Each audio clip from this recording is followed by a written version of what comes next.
पर्व है। होली का क्यों होती है, क्यों जलाए जाते हैं, वो भी बच्चों को बताना पड़ेगा। क्योंकि पूर्व काल में हमारे जो पूर्वज थे, मर्यादा पुरुषोत्तम भगवान श्री राम, श्री कृष्ण जी, अगर रामलीलाएं ना होती और हमारे पूर्वज ये ना बताते कि भगवान श्री रामचंद्र जी हुए थे, राम सेतु बना था, हमें कैसे पता लगता। वर्तमान ने भूतकाल की बातें अगर भविष्य को ना बताई, अपना अस्तित्व खो बैठेंगे हम लोग। इसलिए आप सभी बधाई देते हैं, सभी अपने घर जाकर के होली का पर्व मनाएंगे। कल को रंगों का पर्व है और इस विशेष दिन के ऊपर आप सभी लोग आए हैं, यहाँ माताएं बहनें हैं, इतना अच्छा अपना आयोजन किया है। ये परिपाटी टूटनी नहीं चाहिए, ज्यादा संख्या में होनी चाहिए। अगर ये सब हुआ तो होने से रोगी की संख्या भी घटाई जा सकती है। और संस्कार का भी एक बहुत बड़ा विशेष योगदान है। अभी पंडित जी जो मंत्र सुना रहे थे, इन मंत्रों का शरीर से और अपने संस्कारों से, चिकित्सा से बहुत बड़ा लेना देना है। क्योंकि हम चाहे वो महामृत्युंजय जाप का विषय रहा है, गायत्री मंत्र का जाप का विषय रहा है, ये सभी कहीं न कहीं शरीर के शुद्धिकरण का कारण बनते हैं। मेरा ध्यान है कि मैं शामली में यहाँ पैदा हुआ, जब छोटा सा था तो बुखार होता था, तो माताजी वो लेकर के जाती थी कि इसको झाड़ा लगवा के लेके आना है। जब झाड़ा लगवाते थे तो वो मंत्र पढ़ते थे और वो लकीर खींचते थे, फिर मंत्र पढ़ते थे, लकीर खींचते थे, तो उससे बुखार उतर जाता था। लेकिन वो चीज कहाँ गई आज वो बातें?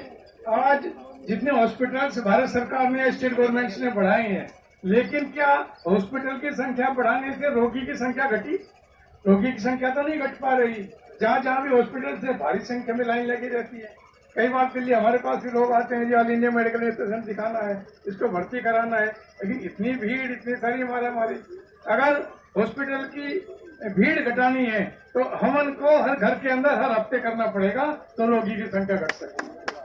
और आज आपने इतना अच्छा कार्य किया है, लेकिन इतनी सारी व्यवस्थाएं, इतने सारे कई तरह के प्रकल्प, घर के काम हैं, विवाह शादियां होती हैं, नौकरी है, तरह तरह की बातें हैं, ये सब चलता रहता है, गृहस्थ जीवन का एक हिस्सा है, मैं भी मानता हूँ इसको। लेकिन अपना समय एक हफ्ते में या 10 दिन में 15 दिन में आधे घंटे का समय जरूर निकालने सभी लोग कि हर घर के अंदर हवन हो जाए। और हवन सिर्फ हिंदुओं का, सनातन धर्म का ही नहीं है, हवन मुसलमान भी करे, क्रिश्चियन भी करे, सिख भी करे, पारसी भी करे।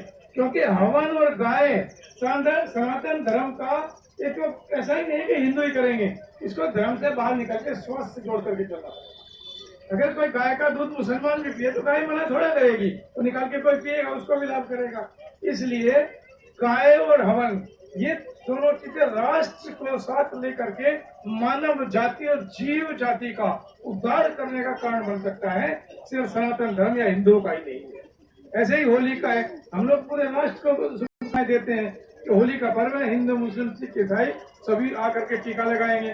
और एक पहले तो ये भी कहावत थी कि जिसके गिले शिकवे हैं, कोई भाई भाई की लड़ाई है या जीजे साली की लड़ाई है, कोई बहन बहन की लड़ाई है, चलो होली में सब लोग दिल मिलेंगे, गुलाल लगाएंगे और कुछ खाना पीना खाएंगे तो सबके दुश्मनी गिले शिकवे मिट जाते थे। इस तरह की परिपाटी थी। लेकिन होली का बच्चों को ये भी बताना पड़ेगा, हिरण्यकश्यप तो प्रहलाद का जो विषय था वो भी समझाना पड़ेगा। क्योंकि होली का हिरण्यकश्यप की सिस्टर थी, प्रहलाद को वो राजा मारना चाहता था।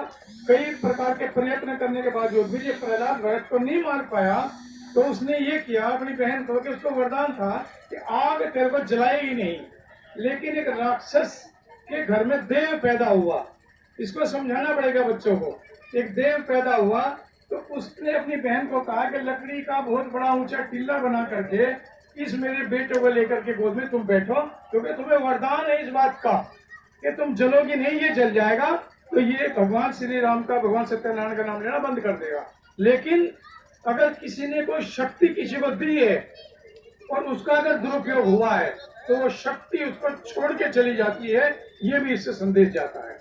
होली का अपने भाई के बेटे को, प्रहलाद भगत को गोद में लेके बैठी, जब उसने आग लगाई, ये इतिहास में लिखा है, होलिका जल गई, प्रहलाद जिंदा निकला। जबकि उसको वरदान था कि आग जलाएगी नहीं, लेकिन उस ताकत का, उस वरदान का, उस शक्ति का दुरुपयोग किया, जो शक्ति छोड़ करके चलेगी। आज भी ये बात मान करके चलना पड़ेगा, अगर आपके पास कोई ताकत है उस ताकत का हमें सदुपयोग करना चाहिए, दुरुपयोग नहीं। अन्यथा जैसे होलिका को अग्नि ने जला के मार दिया था, उस व्यक्ति के पास वो ताकत नहीं रहेगी।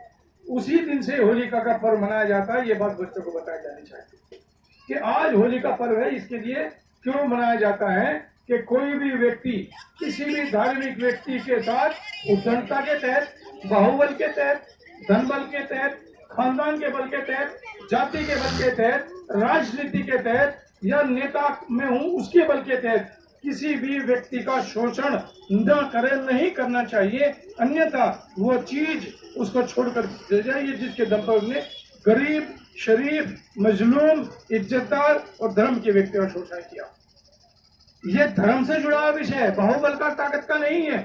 आज ये जो मंत्र पढ़ाए जा रहे थे ये ताकत है, इन्हीं से राज चलता है, इसे धर्म चलेगा। जब जब कोई अधर्मी सत्ता में आया उसको समाप्त हुआ। बड़े बड़े राजा, बड़े बड़े किंग रह करके गए हैं, लेकिन जिन्होंने धर्म की अवहेलना की है वो टिक नहीं पाए लंबे समय तक। अगर लंबे समय तक जीना है, चलना है, धर्म को साथ लेके चलना पड़ेगा, संस्कार को साथ लेकर के चलना पड़ेगा।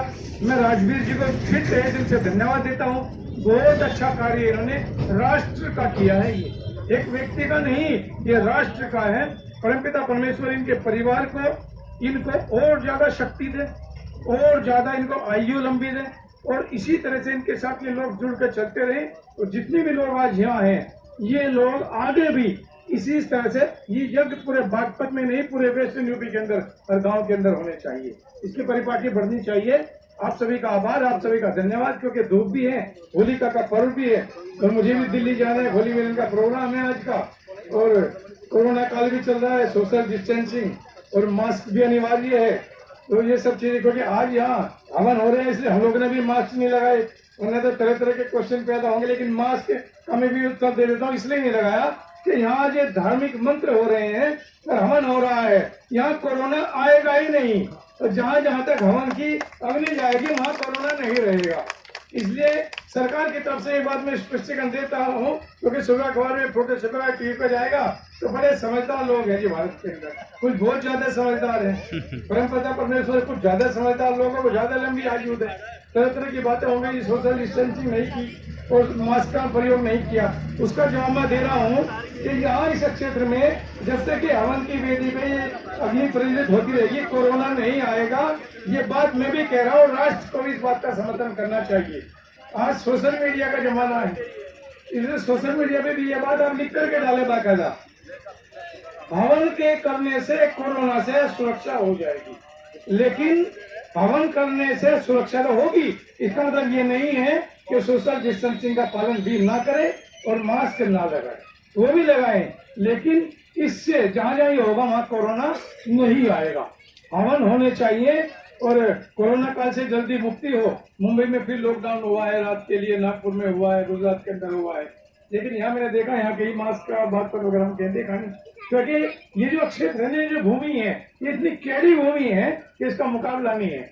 बस इस भूमि को लोग समझे, यहाँ की माताएं बहनें, यहाँ के जो ये बच्चे हैं, पुरुष हैं, तो इस बात को देख रहे हैं किस भूमि का पानी पीते हो, किस भूमि का अन्न खाते हो, किसका चावल खाते हो, और यहाँ कौन कौन लोग हो करके गए हैं। इस पूरी सृष्टि का कोई देव, कोई गॉड, कोई भगवान ऐसा नहीं है जो यहाँ आकर के रह करके न गया हो, जिसको आप है। इसलिए आप भी सारे देव हैं, क्योंकि ये देवों की भूमि है। बस सिर्फ उसको पहचानने की जरूरत है कि मेरे अंदर ताकत कितनी है, उसको धर्म के साथ आगे बढ़ाने की जरूरत है। क्योंकि आज भाषण का दिन नहीं है, ये यज्ञ का कार्य है।